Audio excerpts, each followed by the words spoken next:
today, guys. So today I'm going to show you why the Audi SQ5 is one of the best sports SUVs on the market. Alright, so starting off in the front, we have these awesome LED headlights. If you look down below, you have your basically open grille design. So you have the bottom part, which flows air to the heat exchanger and the intercooler, as well as the radiator, and in the front, this is all open as well. You get the chrome trim. You can opt for the black optics package and get everything blacked out as well. Alright, so in the front you're going to get a 21-inch wheel. This is the Prestige only that's going to get the 21. The Premium Plus gets the 20-inch wheel, but you also get a 6-piston fixed caliper in the front, and it has the Audi Sport logo on it. So going down the side, you're going to get the Audi signature silver mirror caps. So we also get a really cool door handle. It looks like it would open out. It actually opens up. On the outside, you actually have a little touch panel here to lock, and then to unlock, just have the key in your pocket, put your hand on the back. So on the rear hatch, you have the taillights that have the cool little animation. And then if you look down below, we have some fake looking exhaust. Actually, the exhaust is under it, so these aren't actually functional at all. And then coming up, you open the hatch, and it's a one-touch button. So the inside here, you're going to get a ton of cargo room. Actually, pretty good for the industry as well. You're going to get these LED lights on each side. These LED strips look really nice. You do get a full-size spare as well, which is interesting because it almost has a rubber band look to it. So yeah, it's a very interesting design by Audi. So as we're coming out, we have a little metal, almost like a skid plate here. So when you're loading and unloading, you don't have to worry about getting this all scratched up and it looking like some really scratched up plastic. I'm glad they went with a metal design here. It actually looks really good. It needs cleaned, but it looks a lot more premium. So on the rear hatch, you have the close button. You also have a lock button here. This is a one-touch button, so you don't have to hit lock and then close it. You can just hit the lock button, and it'll do all the work. And now you can walk away. So coming in the inside, on this particular spec, you have the Napa quilted leather seats. These are super nice. The only downside to getting the Napa quilted leather is that you cannot option these with the ventilated function, only the heated function. So in the interior, you have the full LED display. I'll show you what that looks like here after we start it up. So in the cluster, we actually have a slew of different options.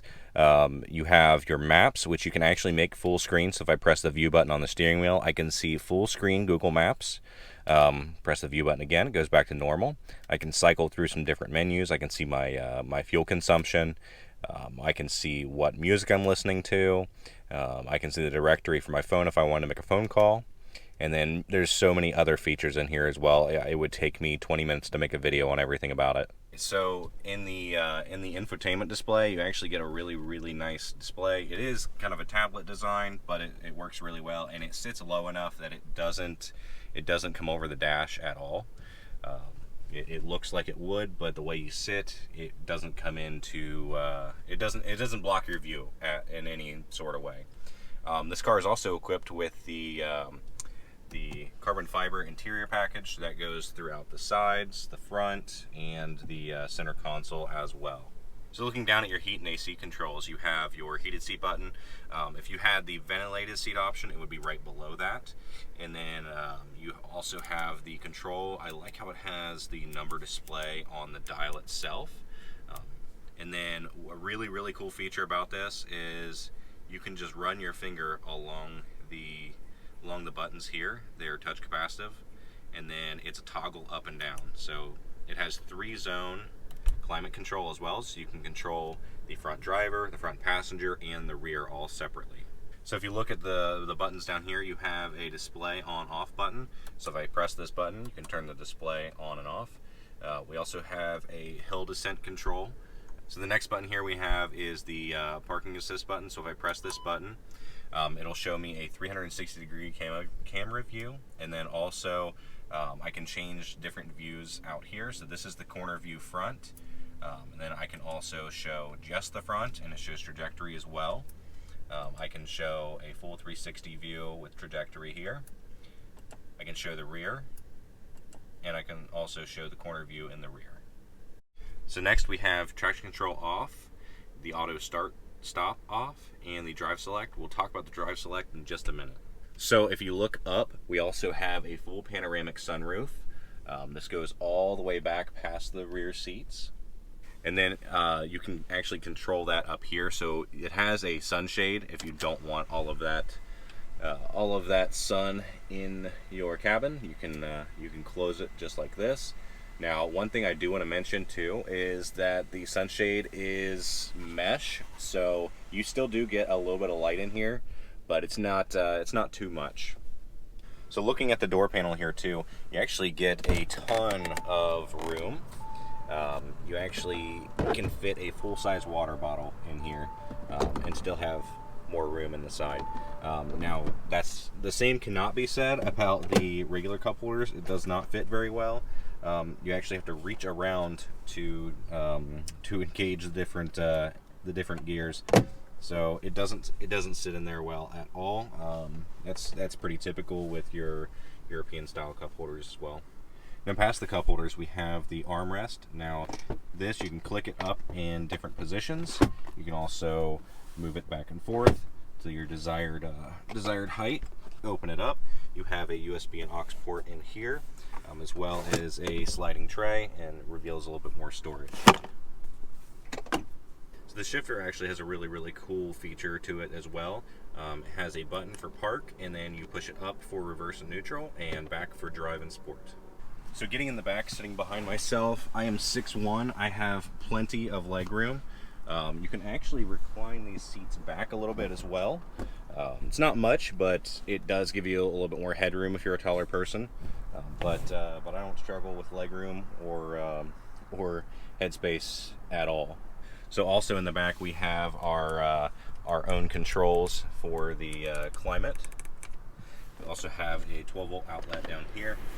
We have two vents here. There's also vents underneath the seats as well. And then if you look in the center, you have your center armrest, and then you have a cup holder as well. Kind of an interesting design. There's probably not much you'll fit in there, but maybe a can. But other than that, that's all is back here. So under the hood, we have a 3-liter turbo V6 putting out 354 horsepower, 369 pound-feet of torque. But come here and let me show you this here. So if you lift off the engine cover, it reveals the Hot V turbo design. So what this does is the turbo sits between the heads, and it reduces the spool time, so your turbo lag is at a minimal. So back to the drive select button here. If I hit this, I can cycle between the different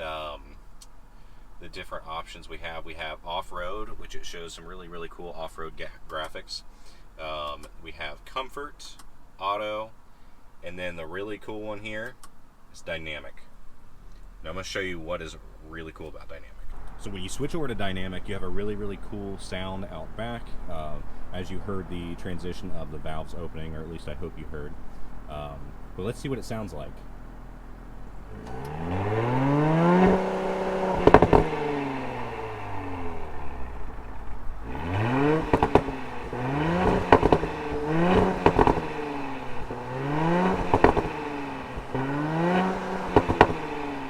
So we have the factory crackles and pops, which is really cool on this car. And let me show you what's even cooler. So this Audi SQ5 also has launch control. I'm going to show you how that works.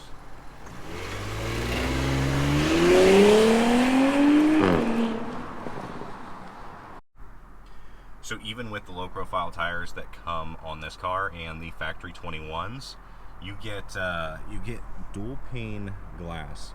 So what that does is that'll help reduce any of the road noise that you wouldn't want to hear.